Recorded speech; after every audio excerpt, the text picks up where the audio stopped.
সুবহানাল্লাহ। এই যে হাদিস রয়ে গেছে, কিলা লি রাসূল সাল্লাল্লাহু আলাইহি ওয়া সাল্লাম আরাইতা সালাতাল মুসাল্লিন আলাইকা মিম্মান গাওয়ান মাইতে বাদাকা মাহালুইন্দাকা।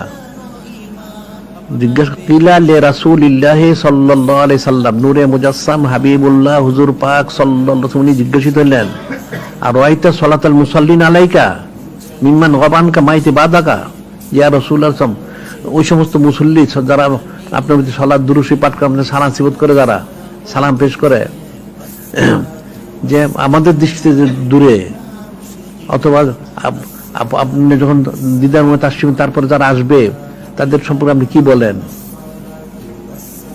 উনি জিজ্ঞাসা করলেন যে যারা দূরে, এখান থেকে মদিনা শরীফ থেকে অনেক দূরে আছে বাংলাদেশে, আবার অনেকে 100, 200, 500 বছর, 1000 বছর পরে আসবে, তা তাদের সম্পর্কে কি বলেন? অথবা যারা আগে এসে চলে গেছে তাদের সম্পর্কে কি বলেন? মাহালুইন্দাকা, তাদের অবস্থা কি? নূরে মুজাসসাম হাবিবুল্লাহ হুজুর হাজির নাজির, উনি বললেন, আসমাউ সালাত আহলে মুহাব্বতি, আসমাউ সালাত আহলে মুহাব্বতি, যে আমি যারা আমার প্রতি সালাত পাঠ করে, আমার সালাতে আমি অবশ্যই শুনি, 1 নম্বর। আর 2 নম্বর আরিফুহুম, আরিফুহুম, আমি প্রত্যেককে আমি চিনি। সুবহানাল্লাহ। আমি শুনি এবং আমি চিনি। তাইলে ওনাকে স্মরণ করলে উনি স্মরণ করলেন না? আল্লাহ পাককে স্মরণ, আল্লাহ স্মরণ, তো ওনাকে স্মরণ করলে উনি তো স্মরণ করেন।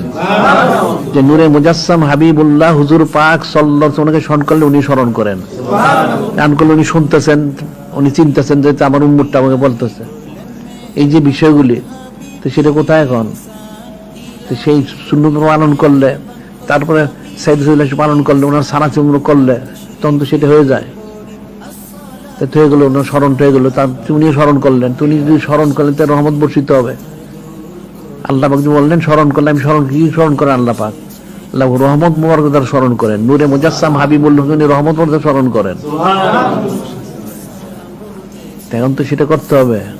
আমলগুলি থেকে অনেক বেশি, অনেক বেশি আমল না, আমল অল্পই। 24 ঘন্টা যে দুনিয়াদারি করো তুমি, 24 ঘন্টা করো তুমি, তো মরলে কি করো? তুমি 1 ঘন্টা জিকির করো। এখন 5 ওয়াক্ত নামাজ তো পড়বাই, রোজার সময় রোজা রাখবা, ঠিক আছে, জাকাতের সময় জাকাত দিবে, এটা তো স্বাভাবিক, ঠিক আছে, এটা তো বৎসরের মাস হিসেবে। আর নামাজ 5 ওয়াক্তের মুসলমান ফরজ পড়তে হবে, এটা স্বাভাবিক। এর মধ্যে তোমার যে সময়টা থাকে তুমি 1 ঘন্টা জিকির করো, তো জিকির করলে বাস জিকির তোমার হয়ে গেল, নিজবরটা হয়ে গেল। আর আমলগুলি করলে আমলগুলি সুন্নত মরণে করো, ঠিক আছে, একদিনের সব আমরা বলি তুমি একদিনে করে ফেলা, পারলে আলহামদুলিল্লাহ, আর যতটা পারো আস্তে আস্তে করতে হবে সুন্নত, তাহলে স্মরণ থাকলো।